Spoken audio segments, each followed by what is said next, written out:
Lions TV, this is your post-match analysis video for Saturday's 3-0 win over Ipswich Town at the Den. Sorry it's out a day late. I literally left the Den Saturday and drove straight to Leeds via the Cotswolds for work. A 7-hour drive. I did the whole journey with a huge smile on my face. A brilliant win Saturday, a great performance, and Harris haters can get back in their cave for another year. Let's take a look at the 11 that started the match. Two changes were made from the team that beat Wigan in midweek 2-1. Jeb Wallace dropped out, which I'm hearing is a calf injury, and in came Yuri Skalak for a rare start. And also, James Meredith, was he dropped or was he rested?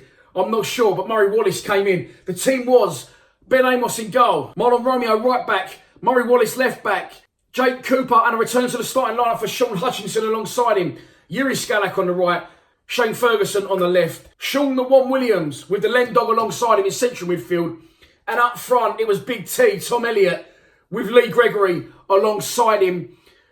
Is that the 11 I would have picked? It doesn't matter because the gaffer picked it and he got it absolutely spot on again.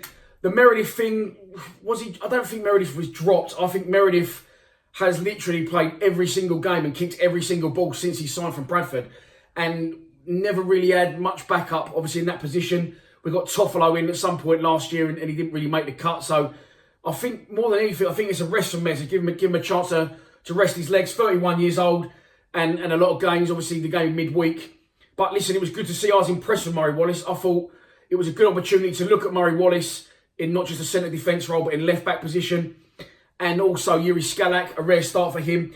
Skalak's got a demon cross, very dangerous, ruthless cross, but he looks a little bit lightweight for me other than that still. And maybe that's not his fault. He needs game time, and his confidence must have definitely taken a hit as well with what's gone on with Ferguson now getting in front of him. He's almost third choice, Skalak.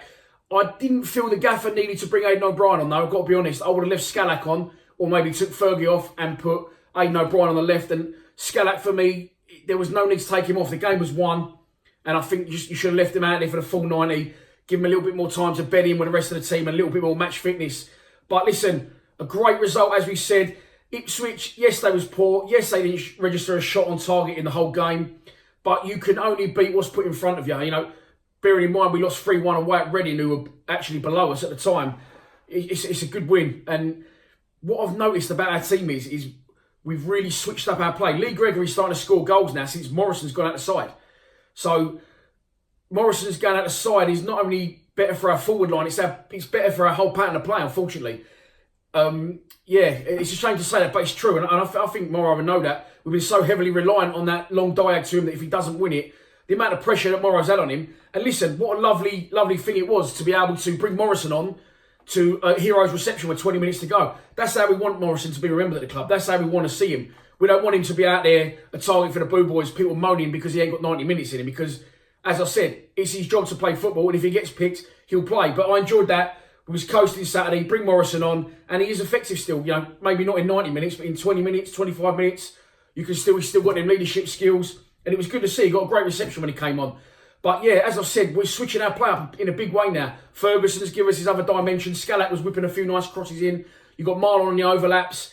And it's proved what I've thought for a long time, that Lee Gregory is a poacher. And if you give him a service, he will get goals. He's never really had that much service. He has to graft a lot. You'll see him out, winning balls out in corner flags. 2-0 up. He scored 2 goals Saturday. And he's in the corner of the cold bloke, chasing down their left back still. So if he stays central and is given a service, I have no doubt he'll score the goals. Before we move on to the goals, let's talk a little bit more about Lee Gregory. A lot of people again saying his contract's not going to be renewed. And we hear this whisper every year.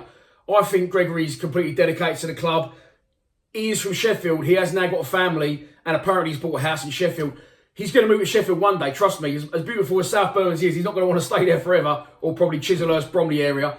He's going to want to go home at some point. So I don't think he's going to be leaving January. I think he's probably just planning for the future, and fair play to him. If he does leave in January, he's done nothing but been a brilliant servant for the club. But getting back to Saturday, the first goal, 25 minutes in, it's a good corner in. We know and love that corner so well. Sean Williams just puts it as high as he possibly can because, make no mistake, it's maths. Jake Cooper's the tallest player on the pitch, and he will be the first player underneath it as he drops out the air. Teams know we're going to do it, but they can't do anything about it unless they buy someone who's 6'8". It's a good header back across from Cooper, puts it into the right area, and in real time, there's a lot of people in the box that couldn't really see what happened.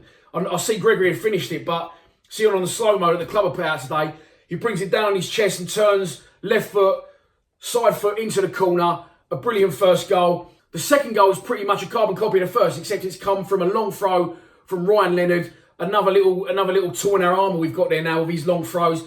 Jake Cooper flicks it on and Lee Gregory finishes again. A great striker's finish. That's Jake Cooper's 5th assist of the season. He's the top assister in the Championship. Is assister even a word? I'm not sure, but I've gone with it. And that just proves, again, what more he's got to his game, not just defensively, but going forward. He's a brilliant tool to have. A brilliant centre-half, young, up-and-coming, and I've not said it before, which I have. I've said it a million times. Jake Cooper will go on to play Premier League football, in my mind, without an absolute doubt. The third goal that put the icing on the cake, I really enjoyed for the reason that I wanted to give Ryan Leonard a notable mention anyway, because Ryan Leonard's come into the club and in one way he's had it easier than the other two signings, Scalak and Bradshaw, because he's been put straight into the team.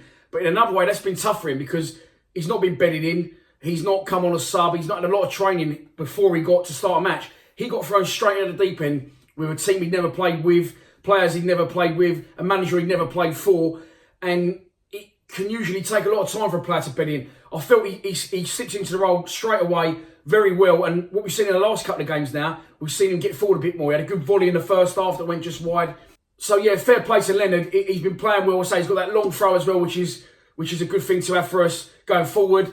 And the goal is an absolutely brilliant finish, because if he was under no pressure at all, just to take his time and pick that out 9 times out of 10, that would be difficult too. But when he added pressure and a defender on there trying to nick the ball for him, he didn't have long to think about it. And it was brilliant technique from Leonard, who's looking like a real find for us now. Really enjoying the partnership he's getting going with Sean Williams. You see him back a lot, but you also see him getting forward. As I've said, and Saville was very good going forward, but I didn't see a lot of Saville defensively. And Leonard seems to really do box to box. He does do both. So a brilliant 3-0 result, a brilliant win. That puts us 18th in the table. We are now 4 points clear of the relegation zone and only 9 points off the playoffs. Dare we dream? Listen, our season is massively back on track, and I've got no doubt about that in my mind. I just think, every team was going to have a bad run at some point during the season, and that we've just had ours early. We always do. It's no different. So I think the people that have dug the manager out and said we're banging trouble, said that Harris isn't the man for the job, again, they're just getting made to look silly, because we are a decent Championship side now. You saw the comments that the Ipswich temporary manager gave us, saying that we do the right things, we know what we're good at, and that's what we do. And we've got a real identity, and it's brilliant to see. Long may it continue. We are away to Brentford this Saturday in a London derby. Having said what I've just said, it would be nice to get that first away win on the ball. Brentford are struggling. But listen, I'll cover Brentford's game in a pre-match prediction, which will probably go out Thursday on the channel. Enjoy the rest of your week. I'll see you then. Please subscribe to Lions TV.